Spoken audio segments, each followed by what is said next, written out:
Good evening friends, मु सोनाली आपण मानू आम ओडिशा किचन यूट्यूब चैनल को स्वागत करुच्ची।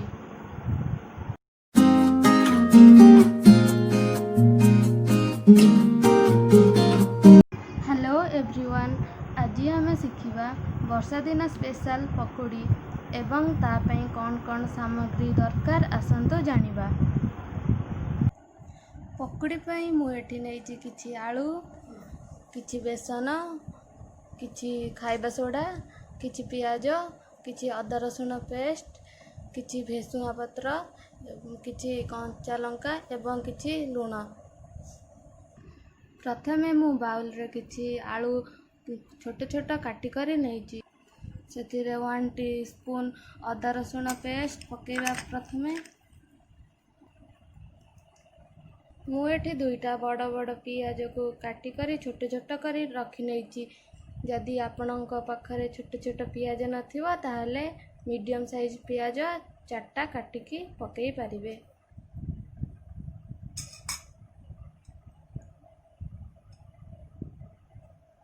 गोटे चुटकी खाइबा सोडा नेइची, ताकू भी पकेई दियंतु। गोटे बाउल बेसन मु एठी नेइची, ताकू भी पकेई दियंतु। मुझे भेसुआ पत्र बहुत गुड़ाए रखी। आपण जदि चाहिए आपण टेस्ट अनुसार भेसुआ पत्र पकई पारे। मते भेसुआ पत्र बहुत भल लगे एवं यह डाइजेस्टिव रे साहाय्य करथिबारु मु आकु बहुत परिमाण रे नेइची।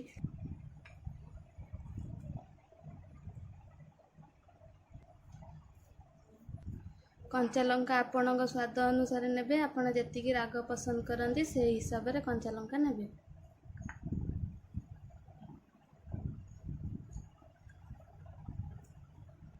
एवं लूण स्वाद अनुसार नेबे। आपन को जेतिकी दरकार से हिसाब रे लूण नेबे। तापरे आकु भलो करी प्रथमे सुखिला गोळेई रखिबे। देखंतु भलो से गोळेई देइची। एबे तापरे पानी देइकी गोळेइबा। आस्ते आस्ते पानी देइकी आकु भलो भाबरे गोळेई दबा। जेमिति यार थिकनेस भल भाबरे आपण जानी पड़थिबे केमिति रहइबो। जमारु भी पतला करिवेनी, जहा द्वारा पकोड़ी भल भाबरे हेबो नाही। एबे गैस रे कढ़ई बसई ता देरे किछि तेल पकेई दबा। तेल गरम ही आसलानी। एबे आस्ते आस्ते पकोड़ी को पकेइबा।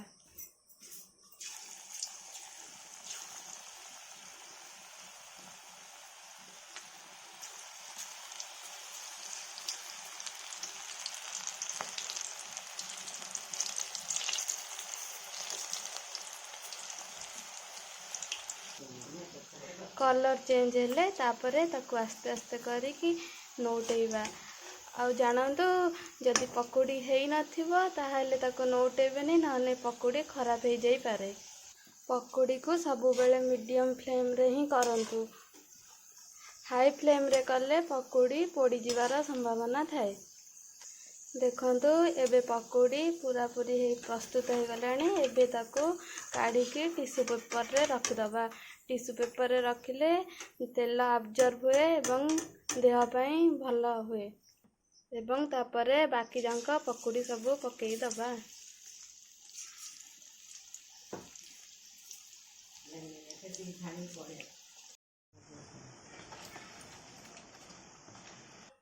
देखंतु प्रस्तुत हो गला गर्मा गरम वर्षा दिन स्पेशल पकोड़ी। आपण मान निजर मूल्यवान समय देई एही वीडियोटी देखिथिबारु आपण माननकु बहुत बहुत धन्यवाद। वीडियोटी भलो लागिथिले वीडियोटी को लाइक करंतु एवं चैनल को सब्सक्राइब करंतु। पाखरे थिबा बेल बटन टी को क्लिक करंतु, जहा फलरे आगामी वीडियोर नोटिफिकेशन आपण माने प्रथमे जानि परिबे। नमस्कार।